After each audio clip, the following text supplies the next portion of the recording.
The name Apollo comes from, I think it's Greek and Roman times. He's the god of time and music. So I kind of compare myself not in the sense of, oh, I'm a god and I'm higher than everyone, but just for the love of the music. Like that's there. So that's why I call myself Apollo.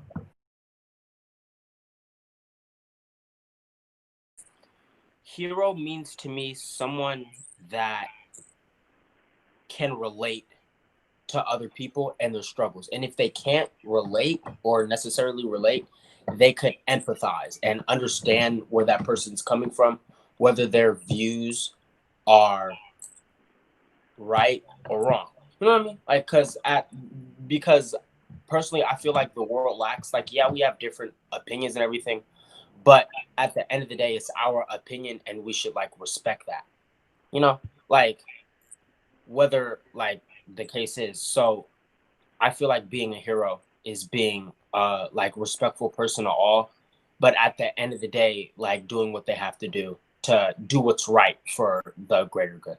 That's I feel like empathy and just touching on a little bit of feminism. Like I feel like people feel like they're trying to get sympathy when really they're just trying to fight for their causes and trying to get people to understand that hey, like there's struggles for women and some men out there that need to be addressed in the public, and that's all they're fighting for.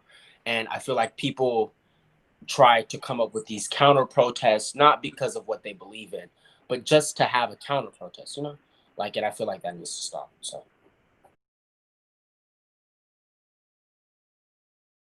since like the get-go, my mom has been there since like day one. She's always been on me. She's always there when I need it. And when she's not there, she tries her best to make it up.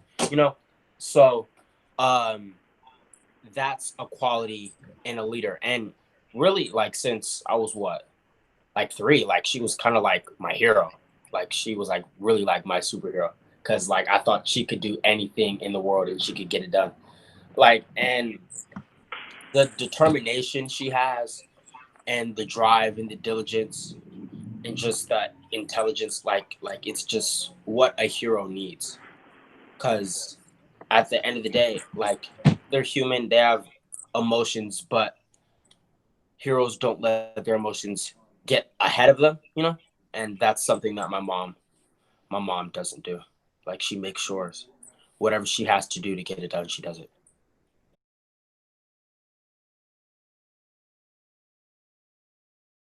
I tell them it like it's crazy because I think about this a lot. I tell my elementary school self that everything that you go through, you're made for it. Because if you weren't made for it, I feel like you wouldn't be going through it. It'd be happening to someone else. And just be yourself and never be afraid to be that snotty nose eczema kid. Like, just don't be afraid to be yourself. Because I feel like at that time, I was trying to act like something that I wasn't, so I could like fit in with like so I could fit in with other people, and that's what kids do. But I feel like we get so consumed in that to where we kind of carry that for the rest of our lives, you know. Like Hmm. so I'd probably tell my elementary school self just be yourself no matter what, because you will be great someday. I am passionate about music. I'm passionate about um the things that I believe in. Uh yeah, pretty much those two, especially music cuz at a time and still like to this day like music is one of the only things that like stayed with me. You know, like whether I was sad or upset or mad, like I always had my lyrics, I always had my notepad, I always had my beats, I always had my computer. Like no matter what, like it was always there, like every day since freshman year, like I was able to create something. And I feel like that's what kept my sanity. So, and I then love just that. and then just the things I believe in, like family, like keeping family close, helping friends or the people that need help if you have it, because at the end of the day, like I say, if you have it, because you have to like worry about yourself before you help other people. And I'm the type of person, like, let's just say, like my career goes where I want it to go, even though I believe it is. But let's just say it goes to where it wants to go. Like I could finally help the people that I couldn't help. Like it's not just about me, and that's one thing that I'm passionate about. Like I just love the people that love me. Where do you see music taking you in the next couple of years? In the next couple of years, I see it getting to the place that I want it to be right now, where I have a good amount of fans and I could like not necessarily sell out, but I could like have venues where I have a community and space where everyone is accepted and everyone could just let out whatever they have and just be together. Like, cause that's what I want my fan base to be. I don't want it to be, just people making me money. Like, I want people at my shows, they've never seen each other like ever. And they just like communicate like they're friends. Like that's what I want. Like that sense of community. So if I have that community in the next couple of years, then I'll be happy because after the community, then we'll just build bigger and bigger.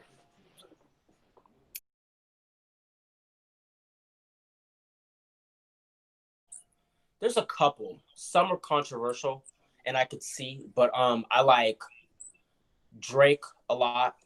I like Drake because in his music, he shows like throughout his albums from like 2011 to like now, like he like always shows that like the love, the softness, but he also says in his music like just because I'm soft doesn't mean that I'm like small, like so like that's always key, like to show compassion and to so being genuine but also standing your ground. And then someone that recently passed, XXX Tentacion, he has a lot of backlash from things that he's done, and I perfectly understand that, and I see why people would give him the backlash.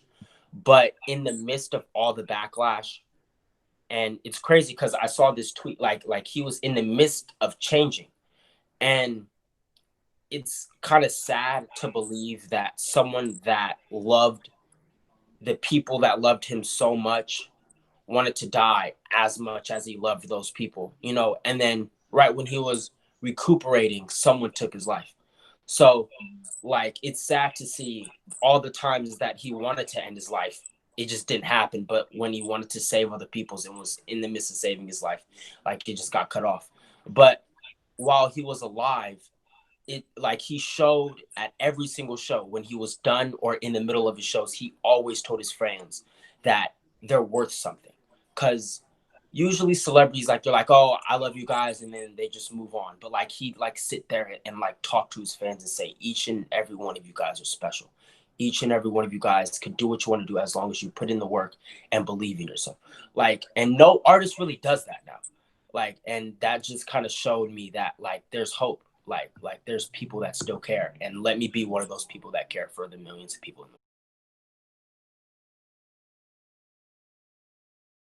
The Bayview's influenced probably from everything, like just culture, just environment and just style, like the Bay Area style, like just the stuff we wear like is different from back in the days, from the super long tees and like showing off our jewelry to like now where like a lot of us go thrifting, in like the hate and just have like a unique style and creativity. Like I noticed the Bay has a lot of creatives from like dance to art to music. Like there's so many artists from like music and just art. Like one of my best friends, like since fifth grade, like he's an amazing artist. Like he's like amazing.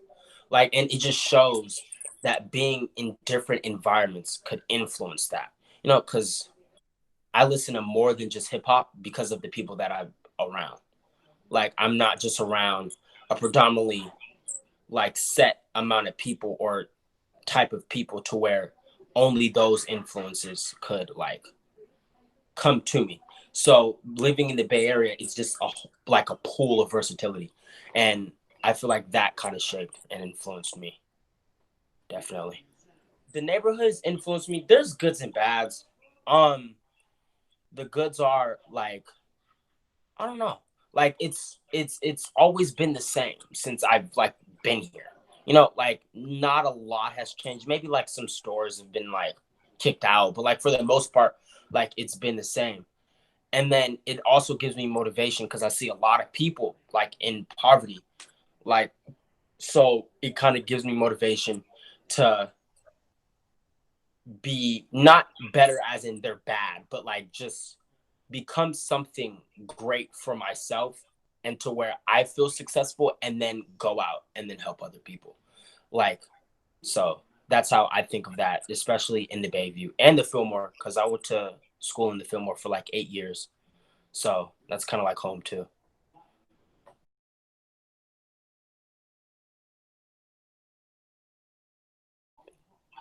Every like, and it's kind of, I wouldn't say it's cliche, but everyone says this, everybody can be a leader.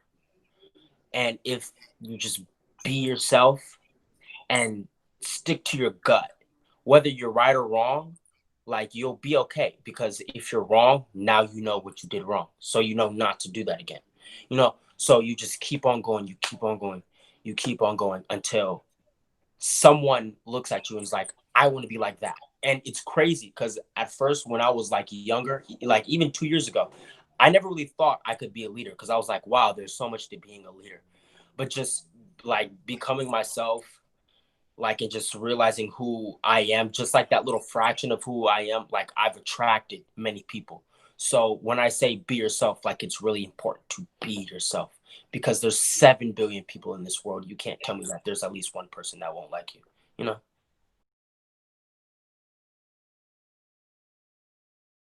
one of the ideas of getting through this crisis, and it's actually hard because I've been FaceTiming my friends about this and we've been kind of talking about this. It's and my friend was saying how like they like no matter what, like it seems like they can't really keep this up because at the end of the day so many people are losing money, and we live in a world where, and it's been proven countless times where like countries and stuff put money and military over their own people, you know. So like I feel like they're gonna let people out even though they know that it's still at risk, and then when big populations come, then it just comes back again. So like one thing we need to do is like really stay inside. Like, and it might cost the summer. It's kind of bad, but it's for people's safety, you know. So just emphasizing that and just telling people that I noticed just stay healthy, use hand sanitizer, wash your hands. Like it could go a long way. It could definitely go a long way. I was definitely planning on putting up a big performance. Not like super super big, but a lot of people hopefully to come. But now may have to postpone it to the fall, but that's not bad, you know.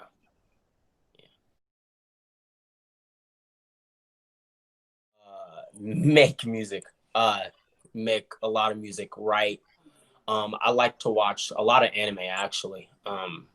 Just a lot of like Naruto, uh, just Hunter x Hunter, just all those cool TV shows. And just stay in the house, pretty much.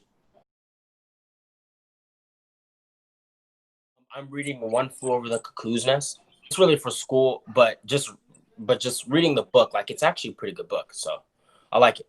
I actually like it. Hyper, energetic, either one. If I had an animal to choose, I'd probably pick. I don't know. Probably like a honey badger or like a wolverine, because even though they're like small, like everyone else knows not to mess with it. Like just leave it alone and you'll be okay. Like, and it just shows like no matter how small you are, as long as you just have the gut and you're just ready, like you never know. You could just stand your ground.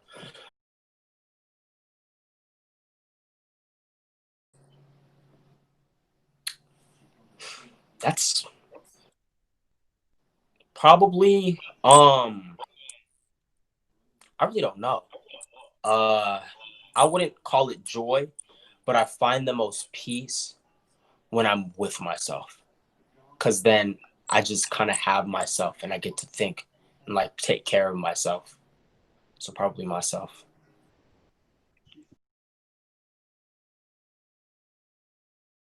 What keeps you going on like accomplishing your mission like every year? Because I know the things you do, it's not like like point A to point B. Like you guys do this every year and you keep the same energy. So like what keeps you going on like doing that? Well, when I was a young artist, maybe just a little bit older than you, somebody interviewed me and asked me, what's your big dream? And I said, my big dream is to build a body of work. And they said, no, no, no, what's your big dream? And I said, my big dream is to build a body of work. Mm-hmm. And for me, there's something about, slow and steady keeps me Right. going. Like if I dream so big, then I set myself up for failure and I crash and burn and I lose motivation. But there's something about crafting projects that I really think I can do well. Mm-hmm. And then, having all the discipline to deal with the challenges and all the puzzles and all the problems that come up as you're Mm-hmm. trying to make that problem happen.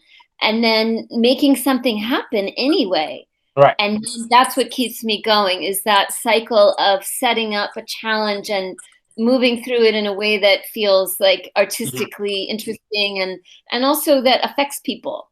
Right. Getting the feedback from the world. Oh yeah, that changed me. Or oh, that really didn't change me. Like you got to take the negative feedback too. Right. Right. So that's such a great question. Thank you. No Joanna, do you want to answer that? I think your answer is probably very similar to mine. There's kind of this thing where I don't know how I keep going. I just keep going. It's almost like it's part of my breathing. It's so satisfying, and in a way, there's something very there's something that I understand about being in that rhythm of creation. There's but it feeds back so much. So the energy from all of the information, the learning, it's almost like if you were to think about when you're writing a song, like each song is its own world, and right. You're always learning something through that process. And so that is very energizing to me.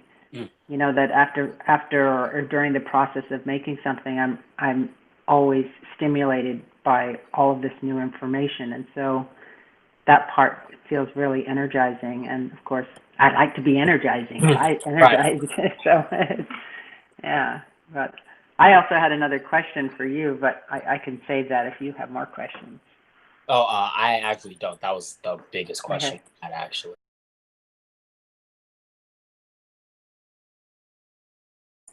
I describe wow. I describe my music as kind of like a big like I describe it if you have a blender and you put like potatoes, strawberries, oranges, milk, butter, salt, and like fries. Like and all those things just show like how everything is kind of different, and it just makes this one like cup of just everything. Like and that's how I kind of describe my music because I kind of try to achieve and make different things. Like and as I notice just progressing from even just freshman year to like now, my beats have become more different. Like they like each beat could sound totally different than like the other beat that just played. And I feel like that's a skill a lot of people lack. So I like that skill. And just my process, I like to sit down. I have many different processes. I like to sit down, listen to a beat a whole bunch. Like it could be like days, weeks, or even months before I like get to that beat. And then I like start writing. And usually my first gut is what like a lot of people like. So like probably the biggest songs I'd say that I have now like were kind of just first instinct. So usually like my first instinct gets like some of my best work because it's like okay, like I hear it. This is what I genuinely feel like. let's just go with this. So thank you so much for your time and your energy. Thank you. See you soon. You too.